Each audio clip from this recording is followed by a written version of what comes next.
Okay, so we are ready to finish up chapter 2. And what we did last time was we were working on a frequency table, right guys? Yeah.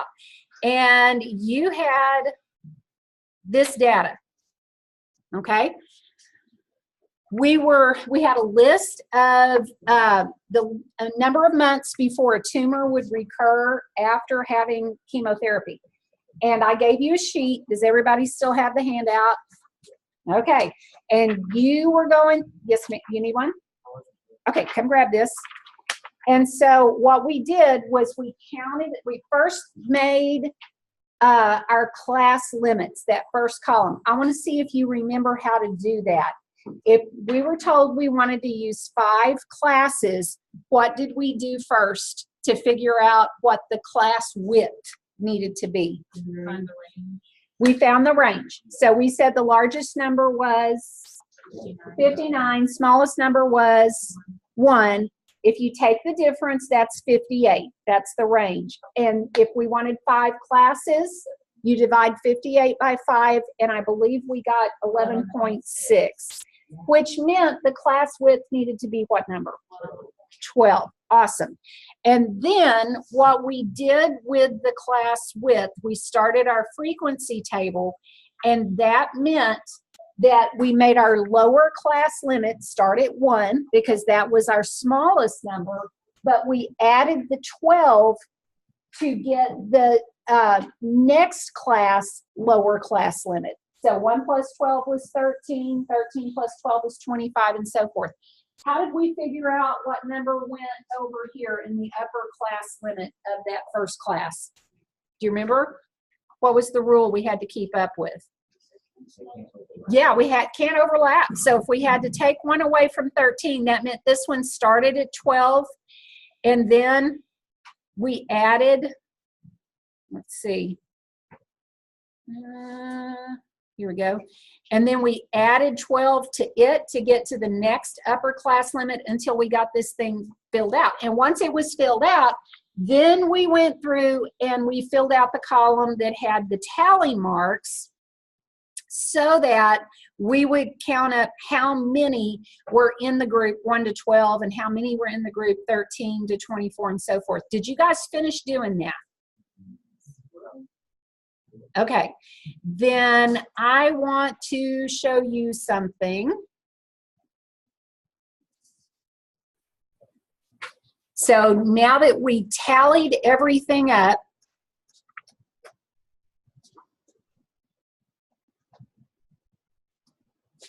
goodness, there we go. Now that we've tallied everything up, this is what we have. We know the class frequency, okay?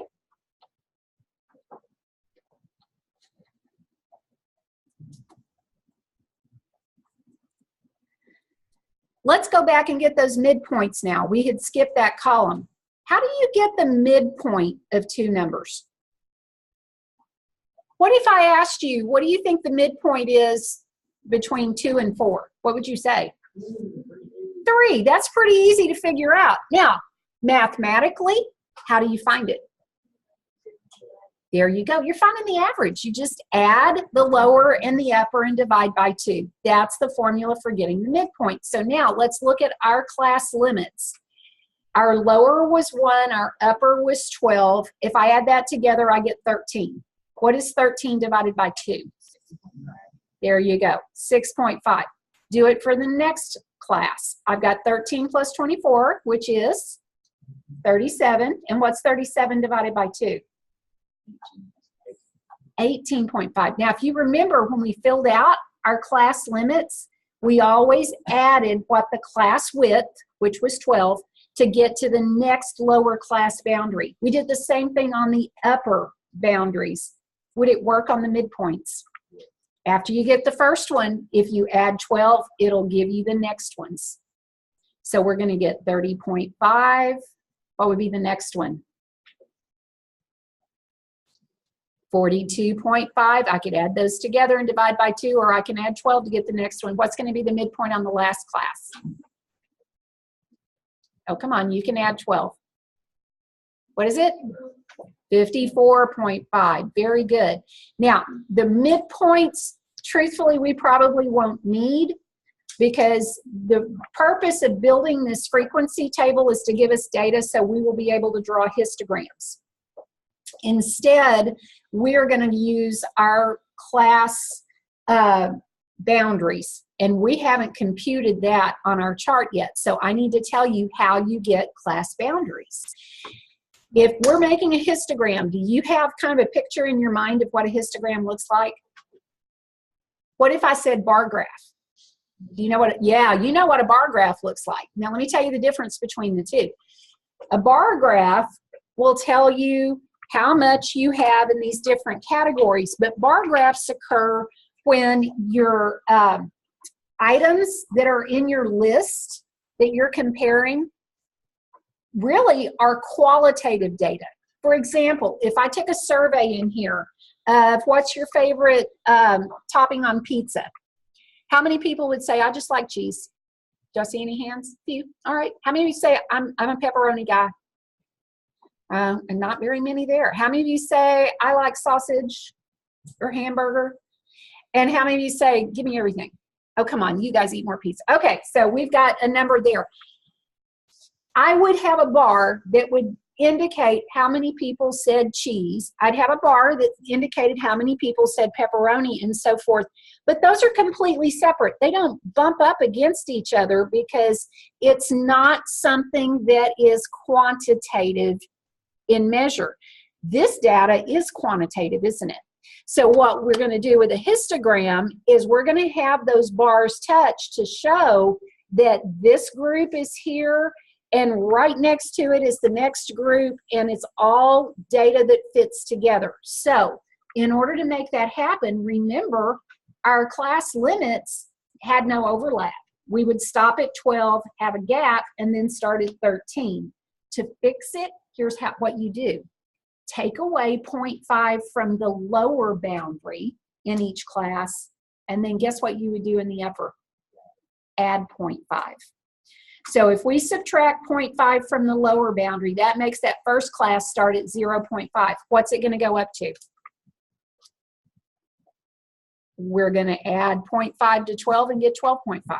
Now when we go to the next class, if we subtract 0.5 from 13, what does that give us? 12.5. Notice we got the same value there, because that's when we draw this. We're going to label on our scale what the class boundaries are, because these bars are going to touch. And we can do that through the whole chart.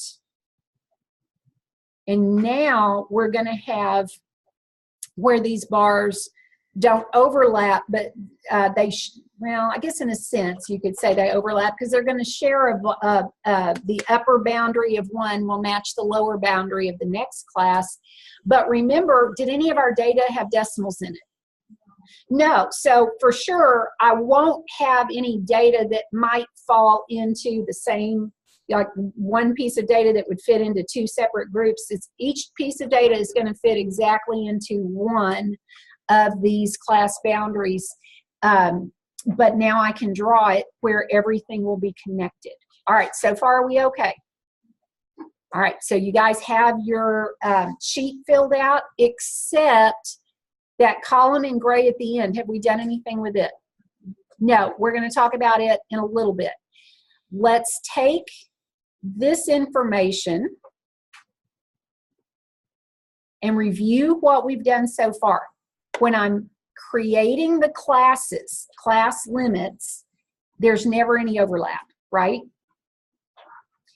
Because each data value has to fit in exactly one class.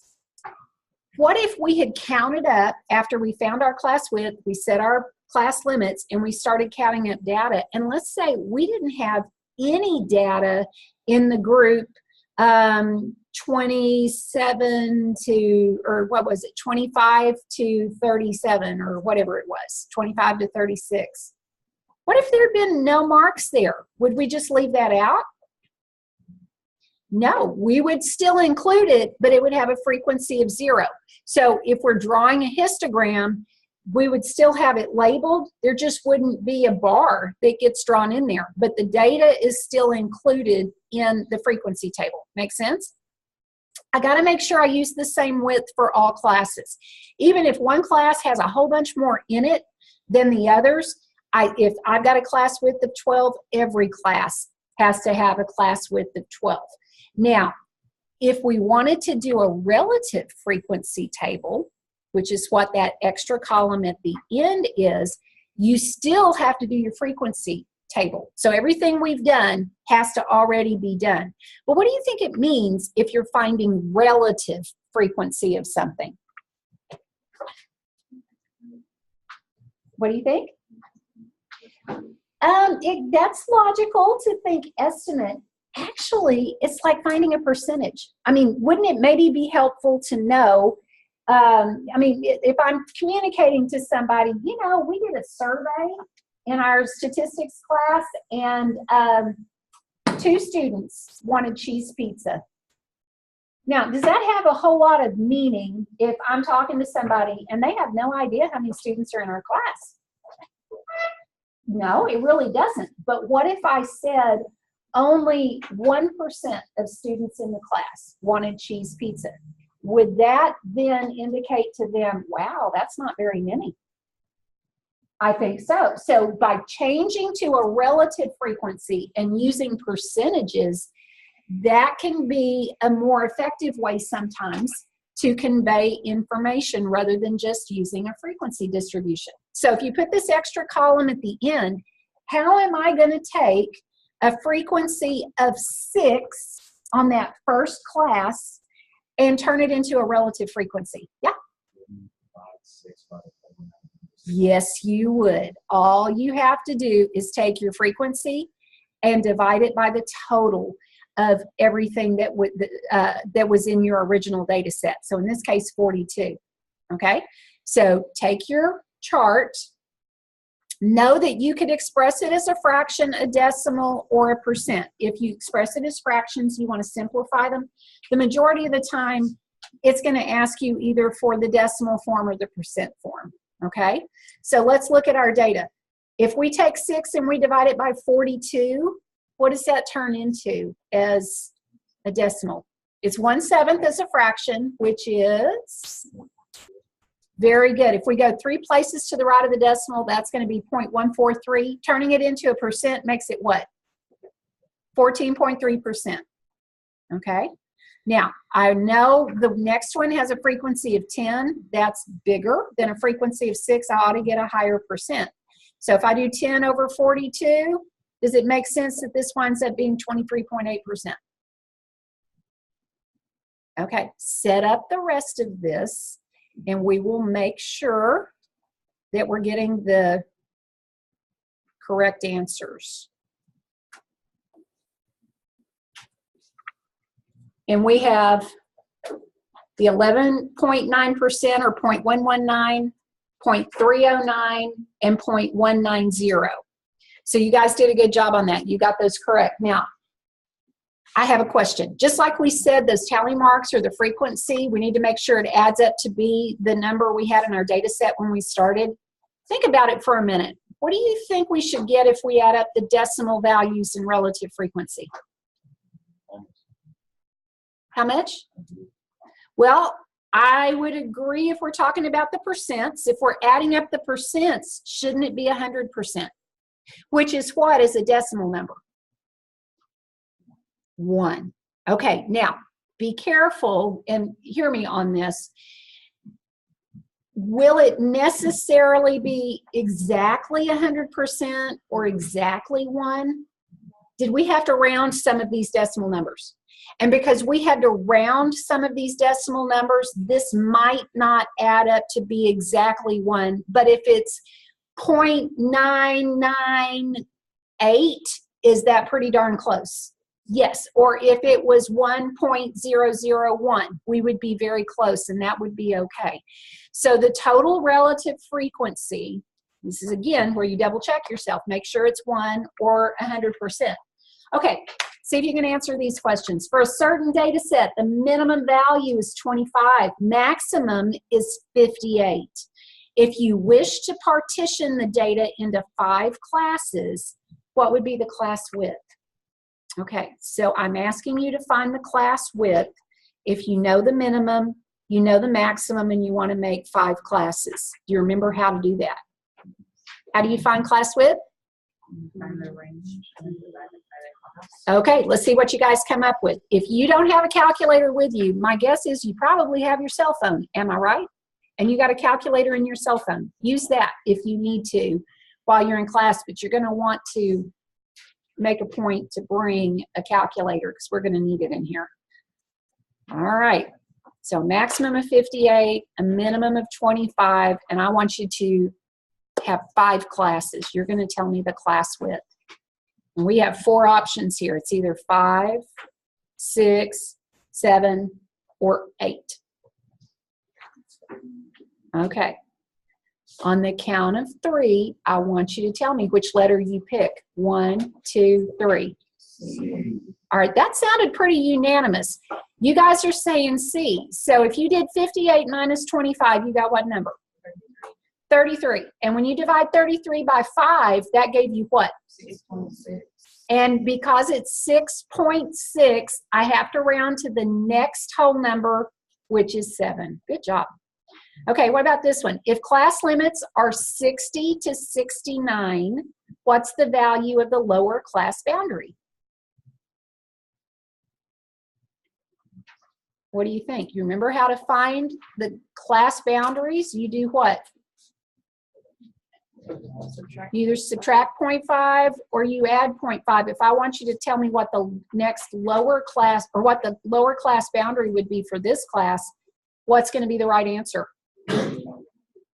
59.5, right? Because 60 minus 0.5 is 59.5. All right, so here's our description of histograms, a bar graph that represents an entire set of data. In other words, it's just giving us a graphical representation of a frequency table. Now, you got to make sure your bars are drawn the same width. They always touch. Here's an example of a histogram. Now, I want you to notice a couple of things. These are very important if you're going to draw this. First of all, this is almost always going to be just a first quadrant XY axis, all right? Because you are probably going to be given items from the real world, and whatever the X values are, most of the time they're going to be positive. And then your frequency is counting up how many times that occurred. So what you have to make sure you do, first of all, is draw this kind of an L-shaped graph, and you need to make sure you label it. So this particular graph, my x-axis is giving time on hold in minutes. So I don't know if these are people who called the cable company or called the phone company, but it depends on how much time they spend on hold. That puts them in one of the classes. What does the y-axis tell us? Frequency. So here's the deal. If I'm making a frequency histogram, guess what my y-axis will always be labeled? Frequency. If I'm making a relative frequency histogram, guess what my y-axis will always be labeled? Relative frequency. There you go. I've just got to make sure my x-axis indicates what it was that was being measured. Now, pulling it out of my table, I'm going to put, remember what these are going to represent? The 0.5, 3.5, 6.5. Is that class limits or class boundaries? Those are the boundaries. And then my scale over here will allow me to construct bars that represent how many were in each of these classes. Now, one thing you might not be familiar with, you guys seen this thing before, this little squiggle? No? Okay. Yes, if somebody has, can you tell me what it represents? It means there's a break in the scale, that there's a gap. Either you left something out or you've got some extra space in there. Think about this for a minute, because everything should be done to scale. But if from here to here is supposed to be 0.5, does that look in proportion to going from 0.5 to 3.5? Like from here to here, is that wide? If I go from here to here again, that would mean this would be about where 1 is, but look where 3.5 is. That's not to scale, is it? There's a bigger spread to get over to where 0.5 starts compared to how the rest of this is marked off. So the little squiggle or the little jagged lines there indicates this part is not to scale, all right? So if you need to make an adjustment, put that in there. That's really important so that people will recognize you don't intend to skew data. All right, make sense? So here's how you make a histogram. You got to have a frequency table first. So all this stuff we've done, you would have to do. You're going to put your class boundaries on the horizontal axis. You're going to put your frequencies on the vertical axis. You draw a bar for each class. Make sure the height of that bar is equal to the class frequency. And then you would have your width of each bar be the lower class boundary on the left, the upper class boundary on the right. Okay? So let's do that. So this is the histogram they drew. Does it look like it's the same shape as ours? Yes, it does. Okay, now they didn't count their scale the same way we did. They counted by 2s, which is fine, but it's the same shape. Now, if we were doing a relative frequency histogram, let me show you the difference. Okay, we're still going to put class boundaries on the bottom. We're still going to label everything, but the y-axis now becomes relative frequency. And probably most of the time you'll just use the decimal form instead of the percent form, but you can do either one and draw this thing out. Now I want you to see something that's kind of interesting, all right? We're going to take the data out of the relative frequency. Now if I ask you how to label on the y-axis, do you notice anything that makes this maybe a little bit more challenging?